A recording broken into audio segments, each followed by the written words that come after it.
المواطن التي من تنقاد التعريفه لانه كان اختلال سابقا، لان الفارق كان فارق كبير جدا فيما يتعلق بثمن الكلفه. هذا خصو يدار. قلنا الشرائح الاجتماعيه لن تمس، يعني ملي تتكلموا على 4 المليون ديال الساكنه على مستوى الكهرباء او 2 المليون ونص على مستوى الماء الصالح للشرب، هادو ما غيتمسوش.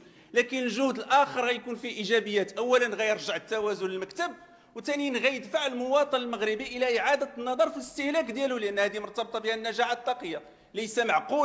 ليس معقولا ان واحد المواطن اللي يمكن يستهلك اكثر من 500 ميجاوات يستافد من الاشطر الاجتماعيه. هذا لن تقبليه انت السيد النائب ولا يقبله الساده النواب.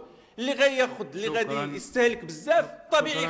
النائب شكرا السيد الرئيس. هو هذا الموضوع هو تتمه لما تفضل به الساده نواب فريق العداله والتنميه.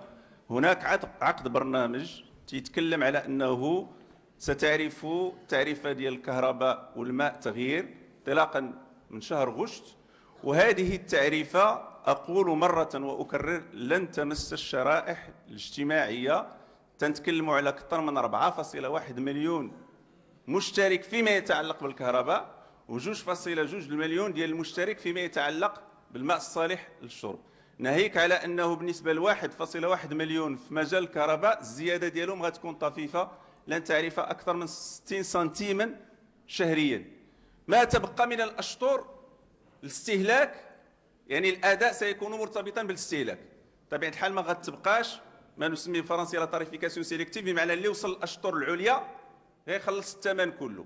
وهذا كما قلت للسيده النائبه فيه مأربين. المأرب الاول هو انه غترجع التوازنات، المأرب الثاني هو ان الناس غيراجعوا كيفاش يمروا من شطر للشطر، وبطبيعه الحال غياخذوا بعين الاعتبار استعمال الكهرباء في الساعات ديال الذروه الى غير ذلك.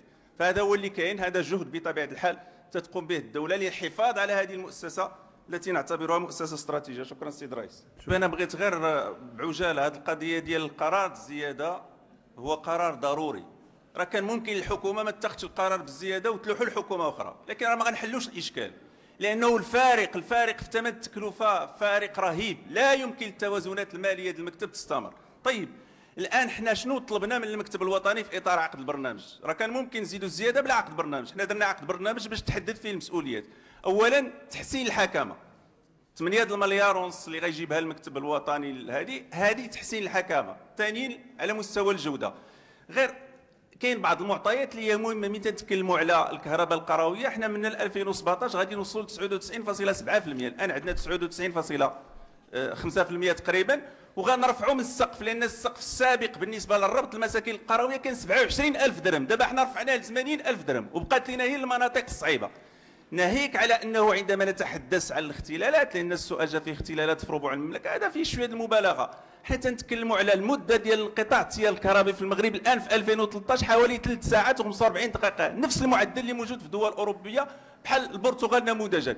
في 2008 كان 11 ساعات، بمعنى كاين واحد الجهد كبير اللي تيدار. هذا الجهد خصنا نحافظوا عليه، خصنا ننميوه، خصنا نحسنوا الحكامه، خصنا نفرضوا انماط جديده في الحكامه، لكن يجب ان ننتبه الى اننا بلد مستورد للطاقه، بمعنى ما تيمكن لناش ما نبقاوش مرتبطين. سيد الوزير كلمه